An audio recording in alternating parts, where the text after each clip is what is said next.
Out to Peter Hall on the weather deck. And Peter, you mentioned a rain system coming in. When will that end? Well, it should end by tomorrow morning, roughly somewhere early to mid-morning. But let's show you where it is now and how it comes through, and we can show you all that as part of our next Weather Makers. So, yep, as expected, the skies have been stubborn. That's still going to be the case through tonight and most of tomorrow. But like it says right there, I think once we get to late, like this time tomorrow, it should be pretty sunny. I think the sun comes out roughly about 3 p.m. I'll show you on Futurecast in a second. Yeah, of course, once the holiday weekend's over, we get a picture-perfect day. You know, it would have been nice if we just had one of those days for this weekend, but that's the way it happens. You know, we can't control how this is happening. But Tuesday, after some fog in those valleys that have it, you're going to have a sunny sky everywhere, and we should be around or above 80 degrees in the afternoon. After that, it's still really warm Wednesday, but it looks like we have some Canadian cooling where we go to and maybe even slightly below average to finish off the week coming up here. So on the Charles Heating and Air Conditioning Live Triple Doppler radar, the main bulk of the rain is over here.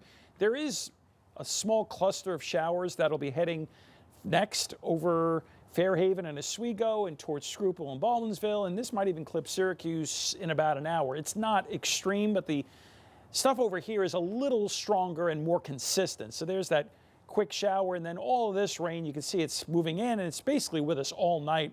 At least most of the heavy rain is while you're sleeping, and more likely than not, you're not up at 5:30 in the morning on Monday, and then you see at 9 a.m. it's pulling out. Now, the cloud cover's stubborn, probably with us through early in the afternoon, but then you notice from northwest to southeast, see 3 o'clock, the sun is coming out a little earlier north and west, later south and east. And there you go. I think we'll get to near 70 in Syracuse with mid to upper 60s away from the lakeshore of Lake Ontario.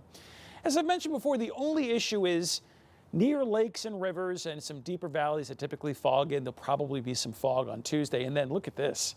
Nothing but sunshine on Tuesday. I'm forecasting a high of 80 to 85. It should be a fantastic afternoon. A brief shower possible late Tuesday night.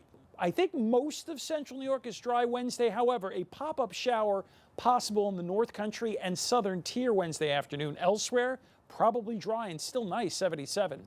Notice the slight cooling, though, for Thursday, Friday, and Saturday. Upper 60s to near 70. Otherwise, at least we get to next weekend, and it's a little bit better than what we just had today and yesterday. You're up to date with the forecast. Now back inside.